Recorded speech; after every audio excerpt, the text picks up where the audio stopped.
California city wild fire കൊണ്ട് കത്തി നശിച്ചുകൊണ്ടിരിക്കുമ്പോൾ ഒരു ബസ് നിറയെ കുട്ടികളുമായിട്ട് ഒരു ഡ്രൈവർ പുറപ്പെട്ട എങ്ങനെയിരിക്കും. ഇതാണ് ബേസിക്കലി ദ ലോസ്റ്റ് ബസ് എന്ന സിനിമയിലെ കഥ. സിനിമ ഡയറക്ട് ചെയ്തിരിക്കുന്ന പോൾ ഗ്രീൻഗ്രാസ, ബോണഡിറ്റിയും ക്യാപ്റ്റൻ ഫിലിപ്സും ഒക്കെ ഡയറക്ട് ചെയ്തിരിക്കുന്ന സെയിം ഡയറക്ടർ തന്നെയാണ്. സിനിമയെ കുറിച്ച് ഒറ്റ വാക്കി പറയാൻ പറഞ്ഞാൽ ഞാൻ പറയും പ്യുവർ സീറ്റഡ് ത്രില്ലർ സിനിമ. ഇതിലത്തെ വൈൽഡ് ഫയർ സീക്വൻസ് ഒക്കെ ഉണ്ടല്ലോ, ശരിക്കും നമ്മ അതിന്റെ ഇടയിൽ പെട്ടുപോയൊരു ഫീലാ കണ്ടുകൊണ്ടിരിക്കുമ്പോൾ തോന്നണം. അതിന് മറ്റൊരു റീസൺ കൂടിയുണ്ട്. കാരണം ഇതിലത്തെ വൈൽഡ് ഫയർ സീക്വൻസ് ഒക്കെ തന്നെ ഇവർ റിയൽ ആയിട്ടാണ് ഷൂട്ട് ചെയ്തിരിക്കുന്നത്. റിയൽ ലൊക്കേഷനുകളിൽ സെറ്റ് ഇട്ടിട്ട് ശരിക്കും ഇവര് വൈൽഡ് ഫയർ ഉണ്ടാക്കി, അങ്ങനെയാണ് ഇവർ ഈ സിനിമ ഷൂട്ട് ചെയ്തിരിക്കുന്നത്. അതുകൊണ്ട് തന്നെ ഇതിലത്തെ ക്യാരക്ടേഴ്സ് ഫീൽ ചെയ്യണ ആ ഒരു സഫോക്കേഷൻ ഉണ്ടല്ലോ, നമുക്കും ഫീൽ ചെയ്യും. ശരിക്കും അതിന്റെ ഇടയിൽ പെട്ടുപോയൊരു അവസ്ഥയാണ് ഈ സിനിമ കണ്ടുകൊണ്ടിരിക്കുമ്പോൾ.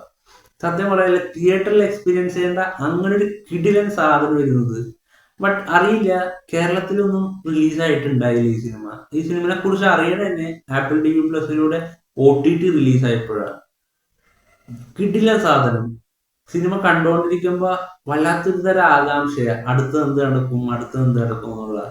തിയേറ്റർ എക്സ്പീരിയൻസ് മിസ്സായിപ്പോയി, അത് വല്ലാത്തൊരു നഷ്ടം തന്നെയാണ്. പിന്നെ സിനിമയിൽ അഭിനയിച്ചിരിക്കണവര് മാത്യു മെക്കോണഹയും അമേരിക്ക ഫെററയാണ് മെയിൻ ലീഡായിട്ട് എത്തണം. പിന്നെ ആ ബസ് നിറച്ചുള്ള ആ ഒരു കുട്ടികളായിക്കോട്ടെ, എല്ലാവരും നല്ല കിടിലനായിട്ട് അഭിനയിച്ചിട്ടുണ്ട്. ഒരു രക്ഷയില്ല. സിനിമയുടെ ആ ഒരു സ്റ്റോറി ലൈൻ എന്നൊക്കെ വെച്ചാൽ ഏകദേശം ഒട്ടുമിക്ക എല്ലാ സർവേ ത്രില്ലർ ജേണർ വിഭാഗത്തിൽപ്പെടുന്ന സിനിമകൾ ഫോളോ ചെയ്യുന്ന സെയിം സ്റ്റോറി ടെംപ്ലേറ്റ് തന്നെ. അതായത് ലൈഫിൽ ഫെയിൽ ആയി പോയൊരു ഹീറോ ഒരു കറ്റാസ്ട്രോഫിക് ഇവന്റിന്റെ ഭാഗമായിട്ട് അതിലോട്ട് ഡ്രാഗ് ചെയ്യപ്പെടുന്നതും പിന്നെ പുള്ളിക്ക് അതിന്റെ ഭാഗമായിട്ട് എന്തെങ്കിലും ചെയ്യേണ്ടി വന്നതാണ്.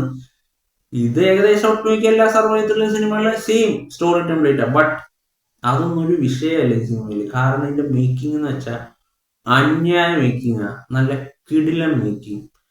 തീർച്ചയായിട്ടും എല്ലാവരും കണ്ടു നോക്കുക. ആപ്പിൾ TV+ലാണ് ഇത് അവൈലബിൾ ആയിട്ടുള്ളത്. ഞാൻ പറയുന്നത് നിങ്ങൾക്ക് എല്ലാവർക്കും തീർച്ചയായിട്ടും ഇഷ്ടപ്പെടും.